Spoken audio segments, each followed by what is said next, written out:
ಸುವರ್ಣ.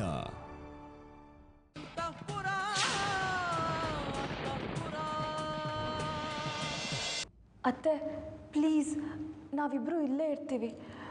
ಸ್ವಾಮಿಗಳು ಏನು ಹೇಳಬೇಕೋ ಅದನ್ನು ನಮ್ಮ ಮುಂದೆನೇ ಹೇಳಿ. ಸಹನ ಬ್ಯಾಡವ, ಸ್ವಾಮಿಗಳು ಹೇಳಾರಲ್ಲ, ಎದಕ್ಕೆ ಸುಮ್ಮನೆ ಹೊರಗೆ ಹೋಗ್ರಿ.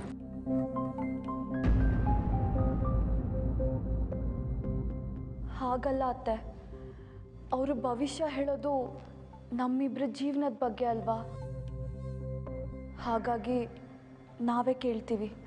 ಸಹನಾ ಬೇಡ, ನಿಮ್ಗದು ಅರ್ಥ ಆಗೋಲ್ಲ, ಇಷ್ಟನೂ ಆಗೋದಿಲ್ಲ. ಸ್ವಾಮಿಗಳೇ, ನೀವೇ ಹೇಳಿದ್ರಿ ಮನುಷ್ಯನ ಆರೋಗ್ಯ ಸರಿ ಹೋಗಬೇಕಾದ್ರೆ ಕಹಿಯಾದ ಔಷಧಿನ ಸೇವಿಸಬೇಕಾಗತ್ತೆ ಅಂತ.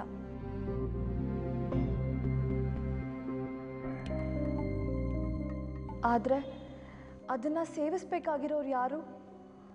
ಪೇಷಂಟೇ ತಾನೆ.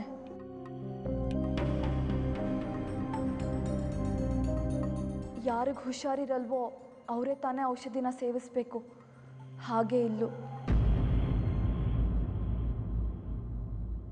ಅದೇನೇ ಕಹಿ ಅನಿಸೋ ಪರಿಹಾರ ಇರಲಿ, ಅದನ್ನು ನಾವು ಅನುಭವಿಸ್ತೀವಿ. ನೀನು ಕಾನೂನು ಓದಿದ್ದಕ್ಕೂ ಸಾರ್ಥಕವಾಯಿತು ಮಗಳೇ. ಚೆನ್ನಾಗೇ ವಾದ ಮಾಡ್ತೀಯ. ನಾನೊಂದು ಮಾತು ಹೇಳ, ಯಾವುದೇ ಔಷಧಿ ಮನುಷ್ಯನ ಮೇಲೆ ಪರಿಣಾಮ ಬೀರಬೇಕಾದ್ರೆ ಆ ವ್ಯಕ್ತಿಗೆ ಆ ಔಷಧಿ ಮೇಲೆ ನಂಬಿಕೆ ಇರಬೇಕು. ಇಲ್ಲದೇ ಇದ್ರೆ ಕಷ್ಟ.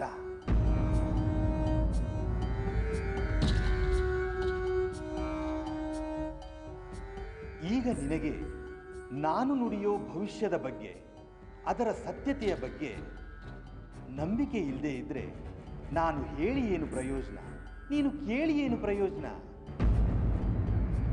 ಸ್ವಾಮಿಗಳೇ, ನಿಮ್ಮ ಜೊತೆ ವಾದ ಮಾಡೋ ಅಷ್ಟು ದೊಡ್ಡೋಳು ನಾನಲ್ಲ. ಹಾಗಂತ ನೀವು ಹೇಳೋ ಭವಿಷ್ಯ ಸತ್ಯ ಅಂತ ಕೂಡ ನಾನು ನಂಬೋಕ್ಕಾಗಲ್ಲ. ಆದರೆ ನೀವು ಹೇಳೋದನ್ನ ಕೇಳಿದಾಗ ತಾನೇ ನನಗೆ ಅರ್ಥ ಆಗೋದು. ಸಹನ ಬ್ಯಾಡವ, ಅವ್ರು ಹ್ಯಾಂಗೆ ಹೇಳ್ತಾರೋ ಹಂಗಾಗಲಿ. ರುದ್ರಾಣಿಯವರೇ, ಪರವಾಗಿಲ್ಲ ಬಿಡಿ. ಸಹನ ತುಂಬ ಬುದ್ಧಿವಂತೆ, ಧೈರ್ಯವಂತೆ. ಅವಳಿಗೆ ನಾನು ನುಡಿಯೋ ಭವಿಷ್ಯದ ಮೇಲೆ ನಂಬಿಕೆ ಇರಲಿ ಇರದೇ ಇರಲಿ,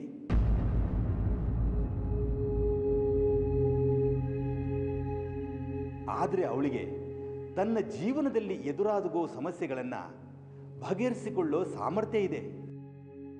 ಅದೆಷ್ಟೇ ಕಷ್ಟ ಆದರೂ ಸರಿ, ಅದನ್ನು ಎದುರಿಸೋ ಸಾಮರ್ಥ್ಯನೂ ಇದೆ.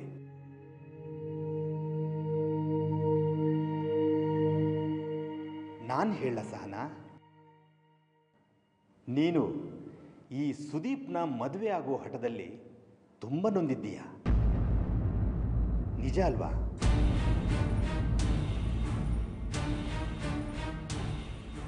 ಸುದೀಪ್ನ ಪಡ್ಕೊಳ್ಳೋಕೆ ನಿನ್ನ ಪ್ರಾಣನೂ ಲೆಕ್ಕಿಸದೆ ಹೋರಾಡಿದ್ಯಾ, ನಿಜ ಅಲ್ವಾ?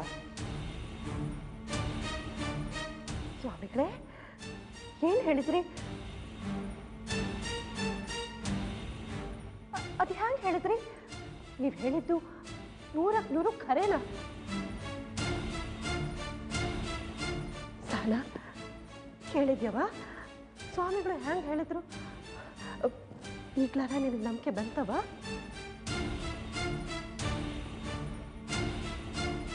ಸ್ವಾಮೀಜಿ, ಅದೇನೇ ಆದರೂ ನಾನು ಇಲ್ಲೇ ಇರ್ತೀನಿ. ನಿಮ್ಮ ಮಾತು ಕೇಳ್ತೀನಿ. ಪ್ಲೀಸ್ ಬೇಡ ಅನ್ಬೇಡಿ. ಸರಿ ಸಹನ, ಈಗ ವಿಚಾರಕ್ಕೆ ಬರೋಣ. ರುದ್ರಾಣಿಯವರೇ, ನೀವು ಸಹನಾ ಸುದೀಪ್ ಮದುವೆ ಆದರೆ ಅವರ ಮುಂದಿನ ಜೀವನ ಹೇಗಿರುತ್ತೆ ಅಂತ ನನ್ನ ಕೇಳಿದ್ರಿ. ಆಗ ನನ್ನ ಬಾಯಿಯಿಂದ ಬಂದ ಮೊದಲನೇ ಪದ ಸರ್ವನಾಶ.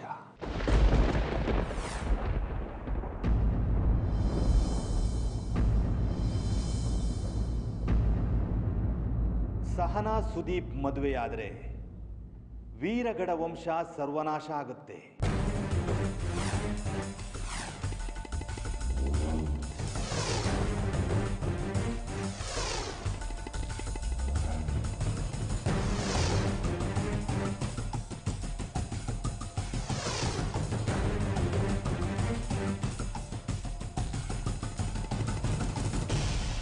ಸ್ವಾಮಿಗಳೇ, ಈಗೇನು ಮಾಡಿದ್ರಿ? ಪರಿಹಾರ ಇದೆ.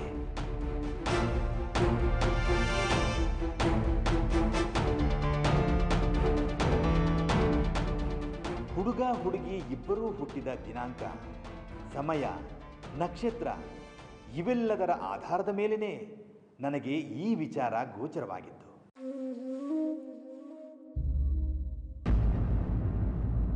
ಹಾಗಾಗಿ ನೀವು ನನ್ನ ಮೇಲೆ ಸಿಟ್ಟು ಮಾಡಿಕೊಂಡ್ರೆ ಅರ್ಥವಿಲ್ಲ. ಗ್ರಹಚಾರದ ವಿಚಾರ ಇದು.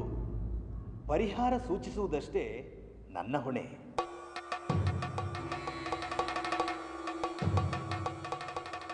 ಹೇಳಿ ಸ್ವಾಮಿಗಳೇ, ಪರಿಹಾರ ಹೇಳಿ.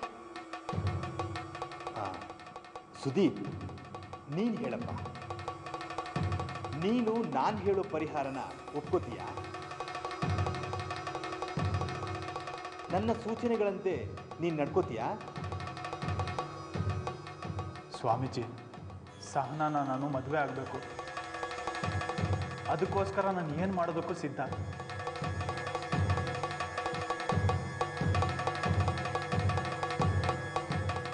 ಸರಿ, ಹಾಗಿದ್ರೆ ಹೇಳ್ತೀನಿ.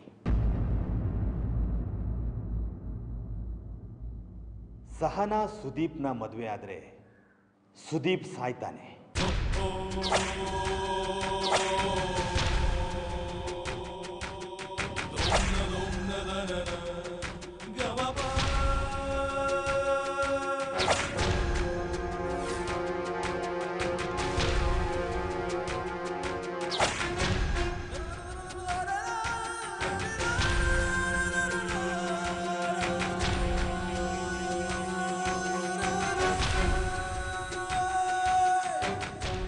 ಅದನ್ನು ತಡೆಯೋಕೆ ಯಾರ ಕೈಯಿಂದಲೂ ಸಾಧ್ಯ ಇಲ್ಲ.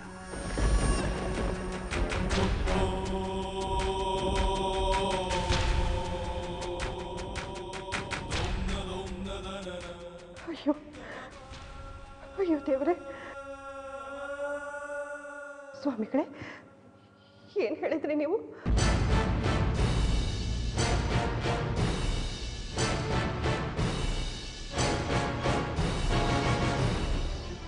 ದಿವ್ಯ ಸಹನನ ಮತ್ತೆ ಹತ್ರ ಅವ್ರ ಸಾಯ್ತಾನ?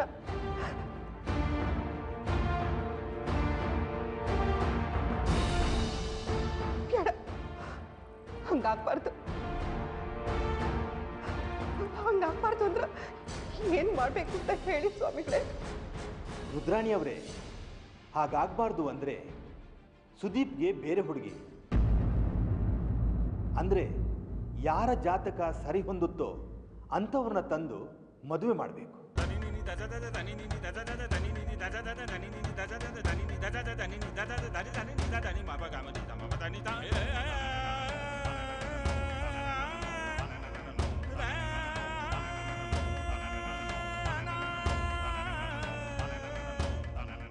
ಸ್ವಾಮಿಗಳೇ, ಸಹನ ನನ್ನ ಮಗಳಿದ್ದಂಗ, ಆಕೆಗೆ ಮೋಸ ಆಗ್ಬಾರ್ದು.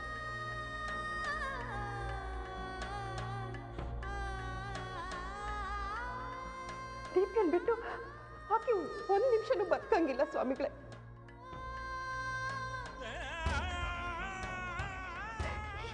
ಏನ್ ಮಾಡೋದು, ಏನ್ ಮಾಡೋದೀಗ?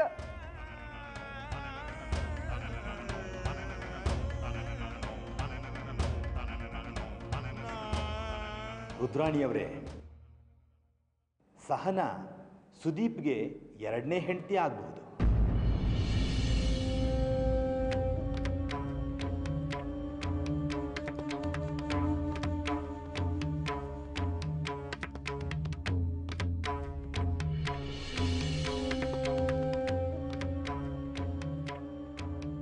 ನೋಡಮ್ಮ ಸಹನಾ, ನೀನು ಕಾನೂನು ವಿದ್ಯಾರ್ಥಿನಿ. ಇದನ್ನೆಲ್ಲ ನೀನು ಒಪ್ಪೋದಿಲ್ಲ. ಮೊದಲನೇ ಹೆಂಡತಿ ಜೊತೆ ವಿಚ್ಛೇದನ ಪಡ್ಕೊಳ್ಳೋ ಹಾಗೆ ಒಂದು ಒಪ್ಪಂದ ಮಾಡಿಕೊಳ್ಳಿ.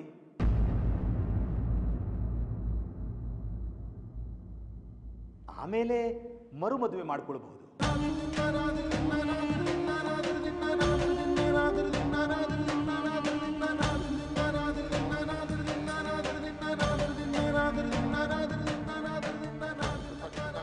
ಅತ್ತೆ, ನಾನೊಂದು ಸ್ವಲ್ಪ ಆಚೆ ಇರ್ತೀನಿ.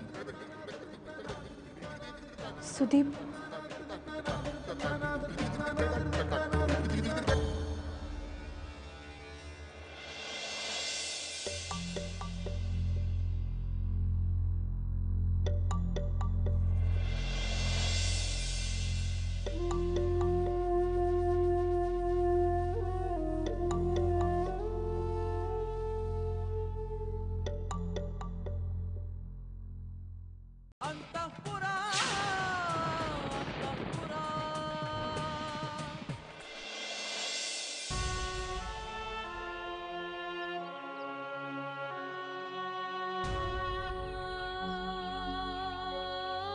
ಸಹನಾ, ಸ್ವಾಮಿಗಳು ಆಡಿದ ಮಾತುಗಳು ತುಂಬ ಶಾಕಿಂಗ್ ಆಗಿತ್ತು. ನನಗೂ ಏನು ಹೇಳಬೇಕು, ಏನು ಮಾಡಬೇಕು ಅಂತಲೇ ತೋಚಲಿಲ್ಲ. ಏನು ಮಾಡೋದೀಗ? ಏನು ಸುದೀಪ್ ಇದೆಲ್ಲ? ನಮ್ಮ ಜೀವನ ಒಂಥರ ಚದುರಂಗದ ಆಟದ ಥರ ಆಗೋಗಿದೆ. ನಾವು ಈ ಕಡೆ ಕೂತಿದ್ದೀವಿ, ನಮ್ಮ ಜೊತೆ ಈ ಆಟ ಆಡ್ತಿರೋರು ಯಾರು ಅಂತಾನೆ ಗೊತ್ತಾಗ್ತಿಲ್ಲ. ನಮ್ಮ ಜೀವನದಲ್ಲಿ ಆಗ್ತಿರೋ ಒಂದೊಂದು ಬೆಳವಣಿಗೆಗಳಿಗೂ ಆ ಕಡೆಯಿಂದ ಚೆಕ್ ಮೇಟ್ ಕೊಡ್ತಿದ್ದಾರೆ. ನನಗೇನು ಅರ್ಥ ಆಗ್ತಿಲ್ಲ ಸುದೀಪ್.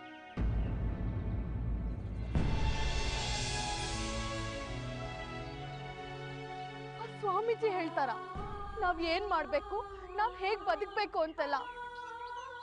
ನಮ್ ಜೀವನ ನಮ್ ಕೈಯಲ್ಲೇ ಇಲ್ವಾ ಸುದೀಪ್? ಅಲ್ಟಿಮೇಟ್ಲಿ ಎಲ್ಲ ದೇವ್ರೆ ಡಿಸೈಡ್ ಮಾಡ್ತಾನೆ ಅನ್ನೋವಾಗ ಮಧ್ಯದಲ್ಲಿ ನಾವ್ ಯಾಕೆ ಸ್ವಾಮೀಜಿ ಮಾತು ಕೇಳ್ಬೇಕು? ಸುದೀಪ್, ಹಿಂದಿದ್ದ ಸಹನ ಆಗಿದ್ರೆ ಆ ಸ್ವಾಮೀಜಿ ಸೂಚಿಸಿದ ಪರಿಹಾರ ಕೇಳಿ ಅವ್ರಿಗೆ ಬೈದು ಗೋ ಟು ಹೆಲ್ ಅಂತ ಎದ್ದು ಬರ್ತಿದ್ದೆ. ಆದ್ರೆ ಇವತ್ತು ನಮ್ಮ ಪ್ರೀತಿ ಗೆಲ್ಬೇಕು, ನಾವು ಮದುವೆ ಆಗ್ಬೇಕು ಅನ್ನೋ ಕಾರಣಕ್ಕೆ, ಅದಕ್ಕಿಂತ ಮುಖ್ಯವಾಗಿ ಅತ್ತೆಗೆ ಹರ್ಟ್ ಆಗ್ಬಾರ್ದು ಅಂತ ಬಾಯಿ ಮುಚ್ಕೊಂಡು ಕೂತಿದ್ದೆ. ನಾನು ನೀನು ಮದುವೆ ಆದ್ರೆ ನೀನ್ ಸಾಯ್ತಿ ಅಂತೆ, ಅದಕ್ಕೆ ನೀನ್ ಇನ್ನೊಬ್ಳನ್ನ ಮದುವೆ ಆಗಿ ವಿಚ್ಛೇದನ ಪಡಿಬೇಕಂತೆ, ಪಡೆದು ಮತ್ತೆ ನೀನ್ ನನ್ನ ಮದುವೆ ಆಗ್ಬೇಕಂತೆ. ಇದೊಂದು ಪರಿಹಾರನ? So sick. Sahana, I know how it feels. ನೋಡು, ಈಗ ಸ್ವಾಮೀಜಿಗಳು ಹೇಳಿರೋದು ಅವ್ರಿಗೆ ತೋಚಿರೋ ಪರಿಹಾರ ಅಷ್ಟೇ ಅಲ್ವಾ?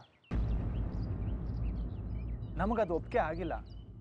ಆ ವಿಚಾರನ ಅವ್ರಿಗೆ ತಿಳಿಸೋಣ, ಆಮೇಲೆ ನೋಡೋಣ ಅವ್ರು ಏನು ಹೇಳ್ತಾರೆ ಅಂತ.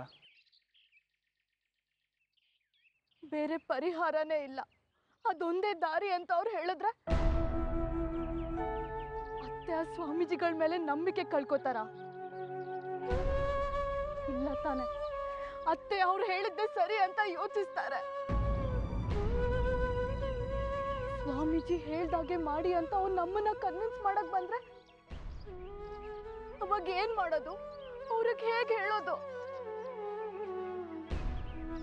ಅತ್ತೆ, ಇದೆಲ್ಲ ಆಗಲ್ಲ, ನಾನು ಸುದೀಪ್ ಇದನ್ನೆಲ್ಲ ನಂಬಲ್ಲ, ನಾವಿಬ್ರು ಮದ್ವೆ ಹಾಗೆ ಆಗ್ತೀವಿ ಅಂದಾಗ ಅವ್ರು ಏನ್ ಹೇಳ್ತಾರೆ? ಹೌದಾ, ಸರಿ ಹಾಗಾದ್ರೆ ನಡೀರಿ ಅಂತಾರ, ಅಥವಾ ಸಹನಾ ಸ್ವಾಮೀಜಿಗಳು ಹೇಳ್ದಾಗೆ ಆಗ್ಬೇಕು ಅಂತಾರ? ನೀನೇ ಯೋಚನೆ ಮಾಡು, ಯಾವ್ದು ಪಾಸಿಬಲ್ ಅಂತ ನಿನ್ಗನ್ಸತ್ತೆ? ಖಂಡಿತ ಅವರು ಸ್ವಾಮೀಜಿ ಹೇಳಿದ್ದನ್ನೇ ಕೇಳೋಣ, ಅವ್ರು ಹೇಳ್ದಾಗೆ ಮಾಡೋಣ ಅಂತಾರೆ. ಅವಾಗ ನಾವು ಮತ್ತೆ ಅವ್ರನ್ನ ಎದುರು ಹಾಕೊಳ್ಬೇಕು. ಅದು ನನಗಿಷ್ಟ ಇಲ್ಲ, ಅದಕ್ಕೆ ನನಗೆ ತಲೆ ಕೆಟ್ಟು ಹೋಗ್ತಿದೆ. ಚೆಕ್ಮೇಟ್ ಅಂತ ನಾನು ಹೇಳಿದ್ದು ಇದನ್ನೇ. ಸಹನಾ, ಈಗ ನಾವು ಇಲ್ಲಿ ಕೂತ್ಕೊಂಡು ಯೋಚನೆ ಮಾಡಿ ಏನೂ ಪ್ರಯೋಜನ ಇಲ್ಲ. ದೊಡ್ಡವ ಹಾಗೆ ಹೇಳ್ಬೋದು ಅಂತ ನಾವು ಅಂದ್ಕೊಂಡಿದ್ದೀವಿ ಅಷ್ಟೆ. ಹಾಗಾಗ್ದೇನೂ ಇರ್ಬೋದು. ಈಗ ಬದಲಾದ ಪರಿಸ್ಥಿತಿನಲ್ಲಿ ದೊಡ್ಡವನ ಆಲೋಚನೆ ಬೇರೆಯೇ ಆಗಿರ್ಬೋದು ಅಲ್ವಾ? Don't worry. ನೋಡು, ನೀನು ನನ್ನ ಜೊತೆ ಒಳಗೆ ನಡಿ. ನಾನು ಆ ಸ್ವಾಮೀಜಿಗಳ ಹತ್ರ ಮಾತಾಡ್ತೀನಿ. ಬೇರೆ ಯಾವುದಾದ್ರು ಪರಿಹಾರ ಇದ್ದರೆ ಸೂಚಿಸೋದಕ್ಕೆ ಹೇಳ್ತೀನಿ.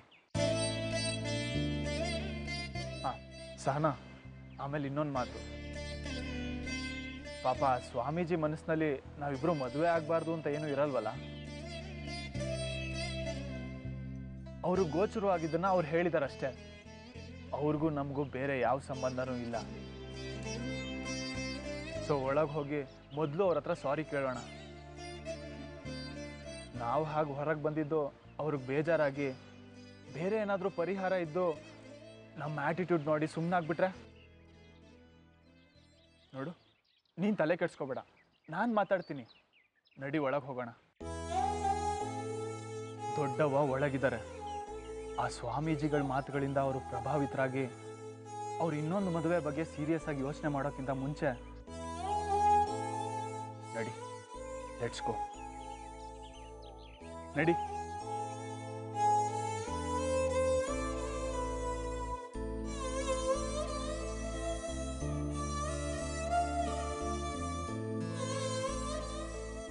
ಸಹನಾ, ಅತ್ತೆ ಕ್ಷಮಿಸ್ಬಿಡಿ ಅತ್ತೆ. ಸ್ವಾಮಿಗಳೇ, ನನ್ನ ಕ್ಷಮಿಸ್ಬಿಡಿ. ಯಾಕಮ್ಮ, ಯಾಕೆ ಅಳ್ತಾ ಇದ್ದೀಯಾ? ನೀನು ಅಳಬಾರ್ದು. ನಾನು ಮೊದಲೇ ಹೇಳಿಲ್ವಾ, ನೀನು ತುಂಬ ಧೈರ್ಯಶಾಲಿ. ಹೀಗೆ ಕುಗ್ಬಾರ್ದಮ್ಮ. ಇಡೀ ವೀರಗಡದ ಮನೆತನದ ಭವಿಷ್ಯ ನಿನ್ನ ಕೈಲಿದೆ. ನಿನ್ನ ಗಟ್ಟಿ ನಿರ್ಧಾರ ಇವರನ್ನ ಆಪತ್ತಿನಿಂದ ಪಾರು ಮಾಡುತ್ತೆ. ನಾನು ರುದ್ರಾಣಿಯವರಿಗೆ ಎಲ್ಲ ಹೇಳಿದ್ದೀನಿ. ಏನೇನು ಮಾಡಬೇಕು, ಹೇಗೆ ಮಾಡಬೇಕು ಅಂತೆಲ್ಲ ಅವರಿಗೆ ತಿಳಿಸಿದ್ದೀನಿ. ನೀನು ಹಾಗೆ ನಡ್ಕೊಂಡ್ರೆ ಸಾಕು, ಅಷ್ಟೇ, ಎಲ್ಲ ಸರಿ ಹೋಗುತ್ತೆ. ಸ್ವಾಮೀಜಿ, ನಾನು ಹಾಗೆ ಎದ್ದೋಗಿದ್ದು ನಿಮಗೆ ಬೇಜಾರಾಗಿರತ್ತೆ. ಐ ಆಮ್ ಸಾರಿ ಅತ್ತೆ. ನಾನು ಹಾಗೆ ಮಾಡಬಾರ್ದಾಗಿತ್ತು. ಕ್ಷಮಿಸ್ಬಿಡಿ. ಸಹನಾ, ಸ್ವಾಮೀಜಿ ಆಗಲೇ ಹೇಳಿದ್ರಲ್ಲವ, ಅವ್ರು ಸೂಚಿಸಿದ ಪರಿಹಾರ ನಿನ್ಗೆ ಅರ್ಥ ಆಗದೆ ಇರ್ಬೋದು ಅಂತ. ಹಂಗಾತು ಅಷ್ಟೇ.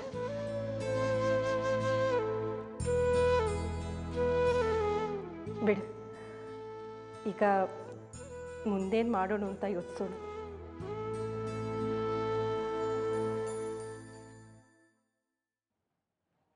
ಸ್ವಾಮೀಜಿ, ನಾನು ಈಗ ತಾನೇ ಸಹನನ ಹತ್ರ ಮಾತಾಡಿದ್ದೀನಿ. ನೀವು ಹೇಳಿದ ವಿಚಾರದಿಂದ ನಮಗೆ ಆಘಾತ ಆಗಿದ್ದು ನಿಜ. ಅದಕ್ಕೆ ಸಹನ ಹಾಗೆದ್ದೋದ್ಲು. ನೋಡಿ, ನಿಮ್ಮ ಮಾರ್ಗದರ್ಶನ ನಮಗೆ ಬಹಳ ಮುಖ್ಯ. ನೀವು ತಿಳಿದಿರೋರು, ಜ್ಞಾನಿಗಳು. ನೀವು ಜೀವನನ ಹೀಗೆ ನಡೆಸಬೇಕು ಅಂತ ಹೇಳಿದ್ರೆ ನಾವು ಹಾಗೆ ನಡೆಸೋಕೆ ತಯಾರಿದ್ದೀವಿ. ಆದರೆ ಸ್ವಾಮೀಜಿ, ನೀವು ಸೂಚಿಸಿದ ಈ ಪರಿಹಾರ ಬಿಟ್ಟು ಬೇರೆ ಏನಾದರೂ ದಾರಿ ಇದ್ರೆ ದಯವಿಟ್ಟು ಹೇಳಿ.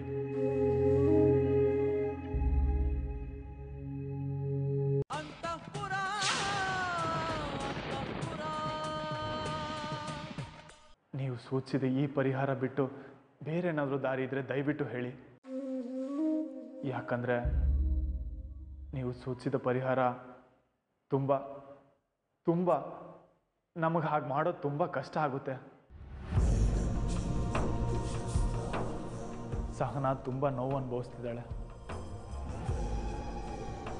ಅವಳ ತವ್ರ ಮನೆಯಲ್ಲಿ ತುಂಬ ಸಮಸ್ಯೆಗಳು ಉಂಟಾಗಿವೆ. ಸಹನಾ ತಂದೆ ತಾಯಿ ಅನಗತ್ಯವಾಗಿ ಅವಳ ಮೇಲೆ ಮುನ್ಸ್ಕೊಂಡಿದ್ದಾರೆ. ವಾಪಸ್ ಮನೆಗೆ ಬರಬೇಡ ಅಂತ ಅವಳಿಗೆ ಹೇಳಿಬಿಟ್ಟಿದ್ದಾರೆ. ಸಹನಾ ಎಮೋಷ್ನಲಿ ತುಂಬ ಸ್ಟ್ರೆಸ್ಡ್ ಔಟ್ ಆಗಿದ್ದಾಳೆ. ನೀವು ಹೇಳೋ ಯಾವುದೇ ವ್ರತ ಪೂಜೆ ಮಾಡೋಕ್ಕೆ ಇವಳು ತಯಾರಿದ್ದಾಳೆ. ನಾನು ಅಷ್ಟೇ. ಆದರೆ ನಮ್ಮ ಮದುವೆ ಚೆನ್ನಾಗಾಗಬೇಕು. ಎಲ್ಲರ ಸಮ್ಮುಖದಲ್ಲಿ ನಿಮ್ಗಳ ಹಾರೈಕೆಗಳ ಜೊತೆಗೆ ನಮ್ಮಿಬ್ಬರು ಮದುವೆ ಆಗಬೇಕು. ನಾನಾಗಲಿ ಸಹನಾ ಆಗಲಿ ನಮ್ಮಿಬ್ಬರು ಮದುವೆಗೋಸ್ಕರ ಇನ್ನೊಬ್ಬರನ್ನ ಮದುವೆ ಆಗಿ ಅವ್ರ ಜೀವನನೂ ಹಾಳು ಮಾಡೋಕ್ಕೆ ಇಷ್ಟಪಡಲ್ಲ. ಸ್ವಾಮೀಜಿಗಳೇ, ದಯವಿಟ್ಟು ಬೇರೆ ಏನಾದರೂ ಪರಿಹಾರ ಇದ್ದರೆ ಸೂಚಿಸಿ. ಸುದೀಪ್, ಇಷ್ಟು ಹೊತ್ತು ನಾನು ರುದ್ರಾಣಿಯವರ ಜೊತೆ ಇದೇ ಮಾತಾಡ್ತಾ ಇದ್ದೆ. ಏನ್ ಮಾಡಬೇಕು ಅಂತಲೂ ಹೇಳಿದ್ದೀನಿ. ನಾನು ತಥಾಸ್ತು ಅನ್ನೋ ದೇವರಲ್ಲ, ನಾನು ನಿಮ್ಮ ಹಾಗೆ ಆ ದೇವರ ಭಕ್ತ ಅಷ್ಟೇ. ರುದ್ರಾಣಿಯವರೇ, ನಾನು ಹೇಳೋದೆಲ್ಲ ಹೇಳಿದ್ದೀನಿ. ಈಗ ನನ್ನ ಧ್ಯಾನದ ಸಮಯ. ನಾನು ಹೊರಡ್ತೀನಿ. ನೀವು ಕೂತು ಚರ್ಚೆ ಮಾಡಿ ಒಂದು ನಿರ್ಧಾರಕ್ಕೆ ಬನ್ನಿ. ನೀವಿನ್ನ ಹೊರಡಿ.